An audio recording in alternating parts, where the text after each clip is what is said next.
ओम नमो भगवते वासुदेवाय नमः। जय श्री कृष्ण। पूर्णमासी की आप सभी को हार्दिक शुभकामनाएं। पूर्णमासी की व्रत कथा के अनुसार द्वापर युग में एक समय की बात है कि यशोदा जी ने श्री कृष्ण से कहा, हे कृष्ण, तुम सारे संसार के उत्पन्न करता, पोषक तथा उसके संहार करता हो। आज कोई ऐसा व्रत मुझसे कहो जिसके करने से मृत्यु लोक में स्त्रियों का विधवा होने का भय ना रहे तथा यह व्रत सभी मनुष्यों की मनोकामनाओं को पूर्ण करने वाला हो। श्री कृष्ण कहने लगे, हे माता, तुमने अति सुंदर प्रश्न किया है। मैं तुमसे ऐसे ही व्रत को सविस्तार कहता हूँ। सौभाग्य की प्राप्ति के लिए स्त्रियों को 32 पूर्णिमाओं का व्रत करना चाहिए। इस व्रत के करने से स्त्रियों को सौभाग्य संपत्ति मिलती है। यह व्रत अचल सौभाग्य देने वाला एवं भगवान शिव के प्रति मनुष्य मात्र की भक्ति को बढ़ाने वाला है। यशोदा जी कहने लगी, हे कृष्ण, सर्वप्रथम इस व्रत को मृत्यु लोक में किसने किया था, इसके विषय में विस्तार पूर्वक मुझसे कहो। श्री कृष्ण जी कहने लगे, इस भूमंडल पर एक अत्यंत प्रसिद्ध राजा चंद्रहास से पालित अनेक प्रकार के रत्नों से परिपूर्ण एक नगरी थी जिसका नाम कातिका था। वहाँ पर धनेश्वर नाम का एक ब्राह्मण रहा करता था और उसकी अति सुंदर स्त्री थी। दोनों ही उस नगरी में बड़े प्रेम के साथ रहा करते थे। घर में धन धान्य की कमी नहीं थी। उनको एक बहुत बड़ा दुख था कि उनके कोई संतान नहीं थी। इस वजह से वह अत्यंत दुखी रहते थे। एक समय एक बड़ा तपस्वी योगी उस नगरी में आया। वह योगी उस ब्राह्मण के घर को छोड़कर अन्य सभी घरों से भिक्षा लाकर भोजन किया करता था। रूपवती से वह भिक्षा नहीं लिया करता था। उस योगी ने एक दिन रूपवती से भिक्षा ना लेकर किसी अन्य घर से भिक्षा लेकर गंगा किनारे जाकर भिक्षान्न को प्रेम पूर्वक खा रहा था कि धनेश्वर ने योगी का यह सब कार्य किसी प्रकार से देख लिया।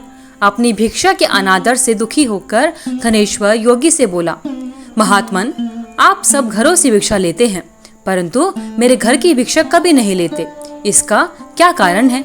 योगी ने कहा कि निसंतान के घर की भीख पतितों के अन्न के तुल्य होती है और जो पतितों का अन्न खाता है वह भी पतित हो जाता है।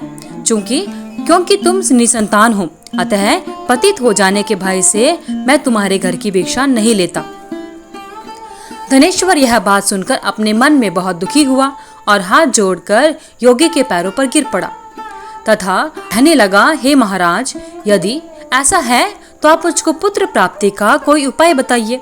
आप तो सर्वज्ञ हैं, मुझ पर अवश्य ही यह कृपा कीजिए। धन की मेरे घर में कोई भी कमी नहीं है, लेकिन मैं पुत्र न होने के कारण अत्यंत दुखी हूँ।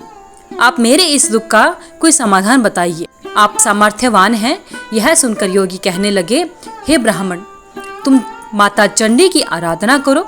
घर आकर उसने अपने स्त्री से सारी बातें कही और स्वयं तप के लिए वन में चला गया।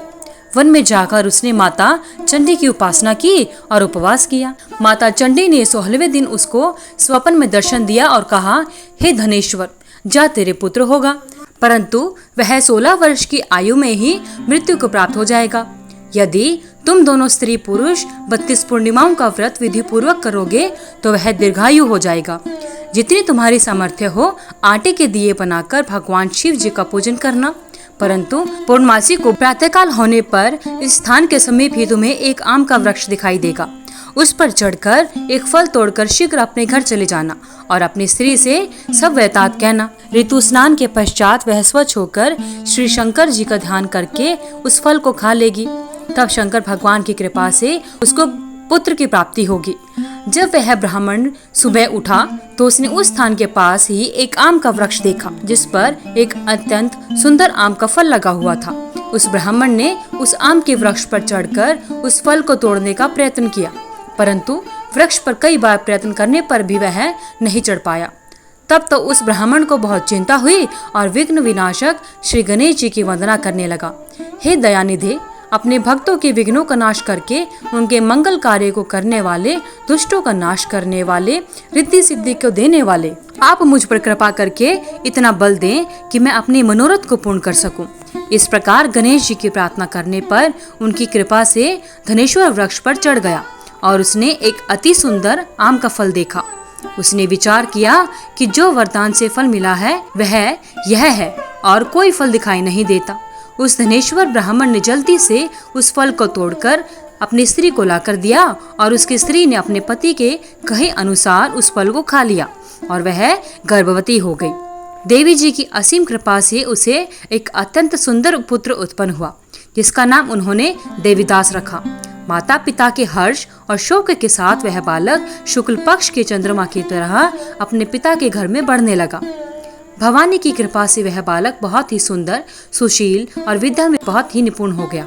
दुर्गा जी की आज्ञा के अनुसार उसकी माता ने 32 पूर्णमासी का व्रत रखना शुरू किया, जिससे उसका पुत्र बड़ी आयु वाला हो जाए। 16वां वर्ष लगते ही देवीदास के माता पिता को बहुत चिंता हो गई कि कहीं उनके पुत्र इस वर्ष मृत्यु न हो जाए। इसलिए उन्होंने अपने मन में विचार किया कि यदि यह दुर्घटना उनके सामने हो गई तो वे कैसे सहन करेंगे।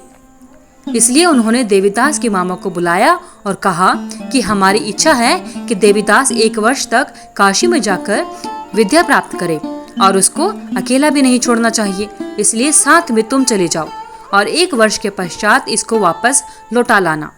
सब प्रबंध करके उसके माता पिता ने काशी जाने के लिए देवीदास को एक घोड़े पर बैठाकर उसकी मामा के साथ रवाना कर दिया, किंतु यह बात उसके मामा या किसी और को नहीं कही। धनेश्वर ने पत्नी के साथ पुत्र की मंगल कामना तथा दीर्घायु के लिए भगवती दुर्गा की आराधना और पूर्णमासियों का व्रत करना आरंभ कर दिया। इस प्रकार बराबर 32 पूर्णमासी का व्रत पूरा हुआ। कुछ समय के पश्चात एक दिन वह दोनों मामा और भांजा मार्ग में रात्रि बिताने के लिए किसी गांव में ठहरे हुए थे।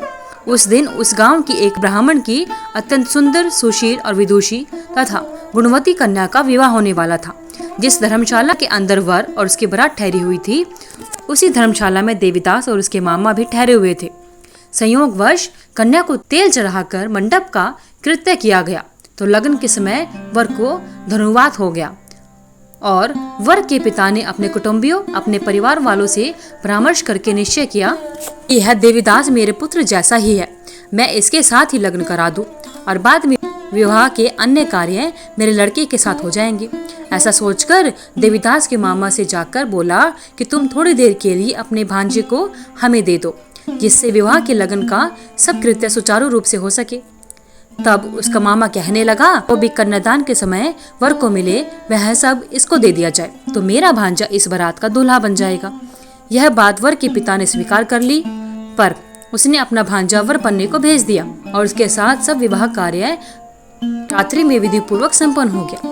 पत्नी के साथ वह भोजन न कर सका और अपने मन में सोचने लगा कि ना जाने यह किसकी स्त्री होगी।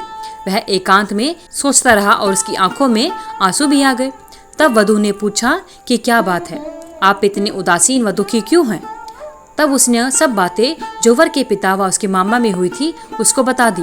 तब कन्या कहने लगी कि यह ब्रह्म विवाह के विपरीत कैसे हो सकता है। देव, ब्राह्मण और अग्नि के सामने मैंने आपको ही पति बनाया है, इसलिए आप ही मेरे पति हैं। मैं आपकी ही पत्नी रहूंगी, किसी अन्य की कभी नहीं बनूंगी। तब देवीदास ने कहा, ऐसा मत करो, क्योंकि मेरी आयु बहुत छोटी है। परंतु वह दृढ़ विचार वाली थी, बोली कि जो आपकी गति होगी वही मेरी गति होगी। हे स्वामी, आप उठिए और भोजन करिए, आप निश्चय ही भूखे होंगे। इसके बाद देवीदास और उसके पत्नी दोनों ने भोजन किया तथा शेष रात्रि वे सोते रहे। इसके बाद देवीदास और उसकी पत्नी ने भोजन किया। प्रातःकाल देवीदास ने अपनी पत्नी को 3 नगों से जड़ी हुई एक अंगूठी दी, एक रुमाल दिया और बोला, हे प्रिय, इसे ले लो और संकेत समझकर स्थिरचित हो जाओ। मेरा मरण और जीवन जानने के लिए एक पुष्प वाटिका बना लो, उसमें सुगंध वाली एक नवमल्लिका लगा दो। उसको प्रतिदिन जल से सींचा करो और आनंद के साथ खेलो कूदो तथा उत्सव मनाओ। जिस समय और जिस दिन मेरा प्राणांत होगा ये फूल सूख जाएंगे और जब ये फिर से हरे हो जाएं तो जान लेना कि मैं जीवित हूँ। यह बात निश्चित करके समझ लेना, इसमें कोई संशय नहीं है। यह समझाकर वह चला गया। प्रातःकाल होते ही वहां पर गाजे बाजे बजने लगे और जिस समय विवाह के कार्य समाप्त करने के लिए वर तथा बराती मंडप में आए तो कन्या ने वर को भली प्रकार से देखा और अपने पिता से कहा कि यह मेरा पति नहीं है। मेरा पति वही है जिसके साथ मैं रात्रि में साथ थी, जिसके साथ मैं कल थी। इसके साथ मेरा विवाह नहीं हुआ है। यदि यह वही है तो बताइए कि मैंने इसको क्या दिया, और कन्यादान के समय जो मैंने विभूषण दिए थे वह दिखाए, तथा रात में मैंने क्या गुप्त बातें कही थी वह सब सुनाए, सब कुछ मुझे बताए। पिता ने उसके कथन के अनुसार वर को बुलवाया। कन्या की यह सब बातें सुनकर वह कहने लगा कि मैं कुछ नहीं जानता। इसके पश्चात लज्जित होकर वह वहां से चला जाता है तथा सारी बारात भी अपमानित होकर वहां से वापस लौट गई। भगवान श्री कृष्ण कहने लगे, हे माता, इस प्रकार देवीदास काशी विद्या प्राप्त करने के लिए चला गया। जब कुछ समय बीत गया तो काल से प्रेरित होकर एक सर्प रात्रि के समय उसको डसने के लिए वहां पर आया। उस विषधर के प्रभाव से उसके शयन का स्थान चारों ओर से विष की ज्वाला से विषैला हो गया, परंतु व्रतराज के प्रभाव से उसको काटने ना पाया, क्योंकि उसकी माता ने पहले ही 32 पूर्णिमा का व्रत कर रखा था। इसके बाद मध्याह्न के समय स्वयंकाल वहां पर आए और उसके शरीर से उसके प्राणों को निकालने का प्रयत्न करने लगे, जिससे वह मूर्छित होकर पृथ्वी पर गिर पड़ा। भगवान की कृपा से उसी समय माता पार्वती जी के साथ शिव शंभु वहां पर आ गए। उसको मूर्छित दशा में देखकर पार्वती जी ने भगवान शंकर से प्रार्थना की कि हे महाराज, इस बालक की माता ने पहले ही 32 पूर्णिमा का व्रत किया था, जिसके प्रभाव से हे भगवान आप इसको प्राणदान दे। भवानी के कहने पर भक्त वत्सल भगवान शिव जी ने उसको प्राणदान दे दिया। इस व्रत के प्रभाव से काल को भी पीछे हटना पड़ा और देवीदास स्वस्थ होकर बैठ गया। उधर उसकी स्त्री उसके काल की प्रतीक्षा किया करती थी। जब उसने देखा कि वह पुष्प वाटिका में फूल को कुछ भी नहीं हो रहा तो उसको अत्यंत आश्चर्य हुआ, और जब वह वैसे ही हरी भरी हो गई तो वह जान गई कि वह जीवित हो गई है। वह बहुत प्रसन्न हुई और अपने पिता से कहने लगी कि पिताजी, मेरे पति जीवित हैं, आप उनको ढूंढिए। जब 16वां वर्ष व्यतीत हो गया तो देवीदास भी अपने मामा के साथ काशी चल दिया। इधर उसके ससुर उसको ढूंढने के लिए अपने घर से जाने ही वाले थे कि वह दोनों मामा और भांजा वहां पर आ गए। उसको आया देखकर उसका ससुर बड़ी प्रसन्नता के साथ अपने घर पे उनको लेकर गया। उस समय नगर के निवासी भी वहां पर इकट्ठे हो गए और सबने निश्चय किया कि अवश्य ही इसी बालक के साथ इस कन्या का विवाह हुआ था। उस बालक को जब कन्या ने देखा तो पहचान लिया और कहा कि यह तो वही है जो संकेत करके गया था। उसके बाद सभी कहने लगे कि भला हुआ, यह आ गया, और सब नगरवासियों ने आनंद मनाया। कुछ दिन बाद देवीदास अपनी पत्नी और मामा के साथ अपने ससुराल रुका और उसके बाद अपने घर के लिए निकल पड़ा। जब वह गांव के निकट आ गया तो कई लोगों ने उसको देखकर उसके माता पिता को पहले ही जाकर खबर दे दी कि तुम्हारा पुत्र देवीदास अपनी पत्नी और मामा के साथ आ रहा है। ऐसा समाचार सुनकर पहले तो उनके माता पिता को विश्वास नहीं हुआ, लेकिन लोगों ने भी आकर उनकी बातों का समर्थन किया तो उनको बड़ा आश्चर्य हुआ। लेकिन थोड़ी देर में देवीदास ने आकर अपने माता पिता के चरणों में अपना सिर रखकर प्रणाम किया और उसकी पत्नी ने अपने सास ससुर के चरणों को स्पर्श किया तो माता पिता ने पुत्र और पुत्र वधू को अपने हृदय से लगा लिया और दोनों की आंखों में आंसू आ गए। अपने पुत्र और पुत्र वधू के आने की खुशी में धनेश्वर ने बड़ा भारी उत्सव किया और ब्राह्मणों को भी बहुत सी दान दक्षिणा देकर प्रसन्न किया।